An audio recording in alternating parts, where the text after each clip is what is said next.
It was the 35th day. That is what the Kaiser reminded his ministers during a meeting at his Luxembourg headquarters on the morning of September 4th, 1914. It lay halfway between the 31st day since mobilization, when the map drawn by Schlieffen himself showed the German armies poised to begin their descent on Paris, and the 40th, when his calculations determined that there would have been a decisive battle. That battle's outcome was critical. Schlieffen had calculated that the deficiencies of the Russian railways would ensure that not until the 40th day would the Tsar's armies be assembled in sufficient strength to launch an offensive. After the BEF had escaped his clutches, General Kluck was freed from Bülow's direct command on August 27th and headed southwest towards Amiens.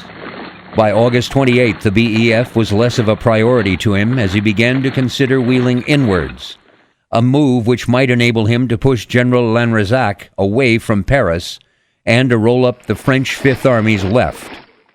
At this juncture, General Joffre ordered an unenthusiastic Lanrezac to turn his face to the west and counterattack between Guise and Saint-Quentin. The Germans were surprised by the strength of the opposition, against which they began to suffer heavy losses. Yet, on August 29th, the Guard Corps and the Hanoverians of 10th Corps advanced some 3 miles, and as evening approached, were preparing to consolidate the ground they'd won. At that moment, the character of the battle was transformed by the courage of one man. The prestigious Guard Corps of the Second Army and the Hanoverians were assaulted at Guise by the French First Corps, commanded by the energetic Franchet d'Espèrey. Mounted on a chestnut charger, surrounded by his staff at the head of the regiments, Franchet d'Espèrey ordered the colors unfurled and the bands to play. With banners flying, corps artillery thundering overhead, Desperate Frankie, as the British admiringly christened the French fire eater, led his red-trousered infantry into the attack. It was the last of the old-time pageants of war, and it worked. They threw the stunned Germans back. Without seeking Moltke's prior agreement, on August 30th, Kluck ordered the First Army to prematurely execute the wheel inwards. Instead of passing west of the French capital as planned, the First Army would pass northeast of it. This exposed Kluck's flank to attack by Manor's French Sixth Army, now positioned north of Paris. The straining Schlieffen plan broke down at last. With both events and his subordinates rapidly slipping beyond control, Moltke tamely gave his blessing to Kluck's maneuver. The glittering opportunity offered by Kluck's swerve inwards was not immediately appreciated by the Allies. One effect of the move was to bring Kluck back into contact with the BEF. A place called Villers-Cotterêts, which, when the nearness of Paris began to penetrate our tiredness, and we noticed the kilometre stones at the side of the road. Gradually, we were getting nearer and nearer to Paris, 25, 24, 23. We couldn't believe it was happening to us, but every step nearer to Paris, as witnessed by these kilometre stones, were another blow on the head, which increased our depression, and we mentally felt that should we reach zero, that is Paris itself, that as far as we were concerned, we'd have lost the war. Having retreated 200 miles, the BEF crossed the Marne on September 3rd, but aerial reconnaissance finally revealed the vulnerability of Kluck's left flank. On September 4th and 5th, von Moltke issued the orders that would set into motion the decisive battle the Schlieffen Plan envisioned. Von Moltke realized on the 4th that the enemy had eluded the enveloping attack of First and Second Armies and had succeeded in gaining contact with the defensive positions protecting Paris. First and Second Armies were therefore ordered to take a defensive position. Third Army was to advance towards the Upper Seine. The German Fourth and Fifth Armies were to attack to the southeast, with the objective of opening a way for the Sixth and Seventh to complete the encirclement of the enemy. This was the opposite of what Schlieffen had intended. Joffre was quick to see this. When on the afternoon that he decided on the Battle of the Marne. I've never seen, very few people have ever seen anybody with such a burden placed on his shoulders, with nobody to help, just weighing the pros and cons of this movement and that movement, what orders to issue. It lasted quite a long time, perhaps a couple of hours. And then he got up, his decision was taken. For 15 days, the Germans had been advancing on Paris. By September 4th, they were less than 20 miles from the city. But for the general staff, hope was waning and time was running out. At French headquarters on September 4th, Joffre had issued General Instruction Number 6, which exactly anticipated Moltke's recognition of his predicament and proposed a means to exploit it.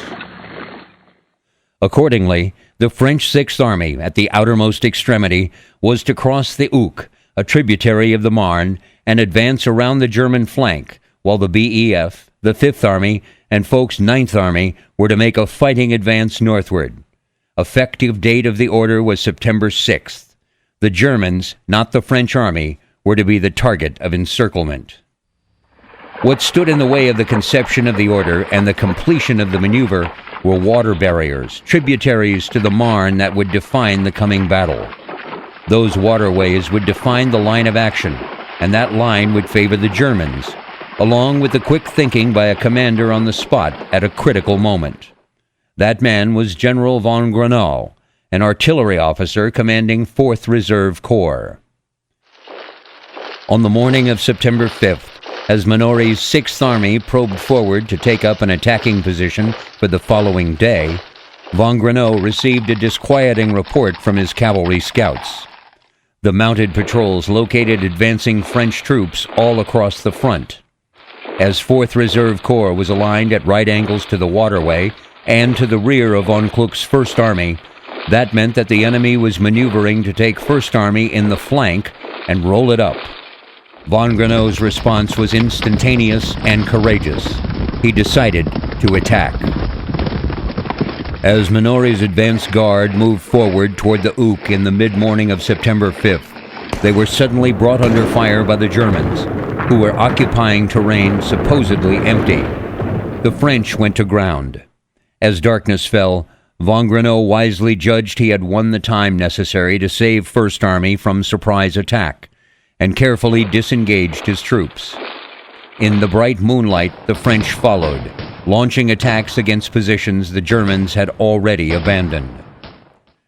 Thanks to von Grenau's independent action, the beckoning open flank, which offered the opportunity for encirclement, had been covered, and von Kluck given the warning necessary to hurry reinforcements from his center to the right before the danger increased.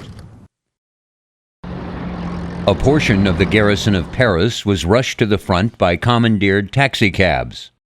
They prevented a total collapse of the French army, but they could not prevent Minory's units from being pushed back.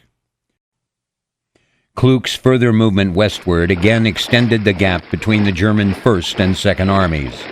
Bülow, too, had responded capably to the pressure exerted by the French 5th Army and the newly created 9th Army under General Foch. By its 3rd day, the Allied counterstroke was faltering in several places, and the battle-weary soldiers repulsed with heavy losses. But at the most critical moment of the battle on September 9th, it was the Germans who lost their nerve. The powerful Imperial Army slowly gave way. As the BEF recrossed the Marne and advanced cautiously into the gap between the two German right-wing armies, an anxious and exhausted Bülow ordered a retreat. His decision was endorsed by Lieutenant Colonel Hensch, a hard-working but impressionable staff officer sent to the front to represent the utterly demoralized Moltke.